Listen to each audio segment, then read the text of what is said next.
The media shows you a U.S. aircraft carrier steaming toward the Middle East, a multi-billion-dollar projection of kinetic power. This is the dominant and deliberately distracting narrative. The assumption is that strategic threats are measured in missile tubes and fighter wings. This is a solvency crisis masquerading as a military standoff. The real vector of attack is not loud. It is silent. While the world watches the hardware, the systemic architecture that gives it value is being targeted. This is not theoretical. A recent cyber attack on Poland's heating grid was foiled, but it demonstrates the blueprint. Bypass kinetic defenses and strike the civilian infrastructure that underpins a state's stability. The ultimate expression of this doctrine is not a missile strike. It is a pair of wire cutters on the ocean floor.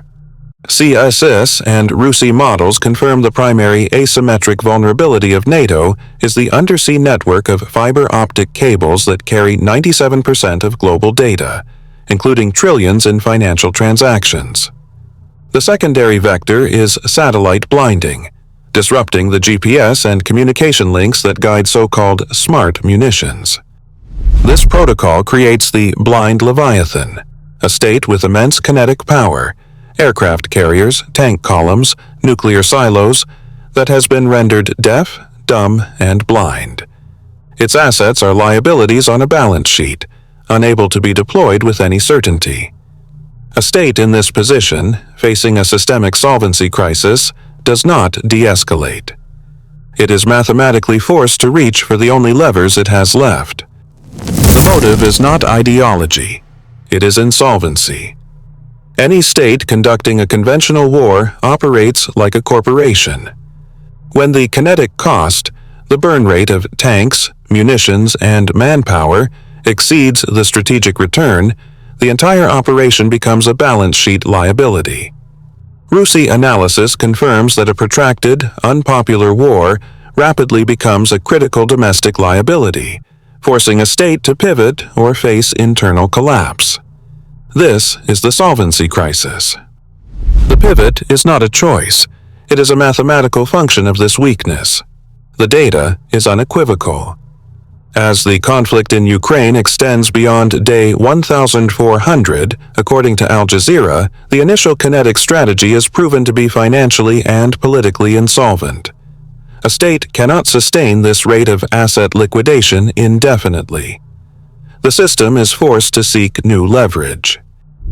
This forces a strategic shift from high-cost kinetic assets like an aircraft carrier group to low-cost, high-impact asymmetric vectors. A recent cyber attack on a Polish heating grid, reported by Euronews, demonstrates the blueprint. The objective is systemic disruption. The cost of that cyber weapon is near zero compared to a single cruise missile, yet it attacks the opponent's societal cohesion directly. This is the new cost-benefit analysis of warfare. Conventional impotence is the primary accelerant. An insolvent state, unable to dominate through traditional military means, does not de-escalate. It is mathematically compelled to escalate to domains where it can regain leverage. This is the logical pathway that forces a pivot from a failing ground war to systemic levers of power, total financial warfare, and ultimately reevaluating the nuclear launch protocol. The central equation of modern conflict is an accounting problem. The Royal United Services Institute, or RUSI, has documented the core of this solvency crisis. A $5 million main battle tank, a pinnacle of 20th century kinetic power, can be operationally neutralized by a $500 FPV drone. This is not an anomaly. It is the new lethality exchange rate. This is the democratization of violence in its purest form. The barrier to entry for projecting lethal force has collapsed. When the kinetic cost to destroy a state asset is less than 0.001% of its value, the asset is no longer a projection of power. It is a liability on a balance sheet, waiting to be written off by an asymmetric vector. The strategic error is to view regional instability as the source of conflict. It is not.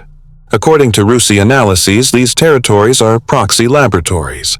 They are gray zones where new protocols of asymmetric warfare are tested and calibrated with minimal diplomatic cost. The math is simple. Why risk a billion-dollar fighter jet when you can validate a cyber attack vector for a fraction of the cost? The attempted cyber attack on Poland's heating grid was not a standalone event. It was the deployment of a weapon system refined in these gray zone laboratories. The target is never just infrastructure, it is systemic trust. The objective is to demonstrate that high-cost centralized systems are a liability, not an asset.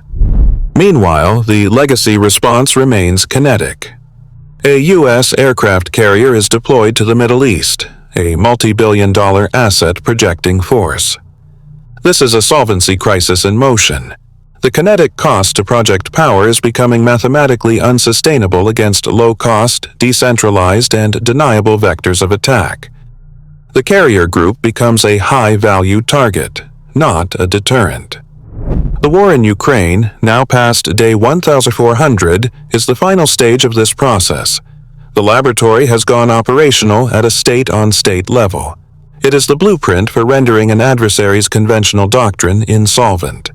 This isn't a mistake, it's a feature.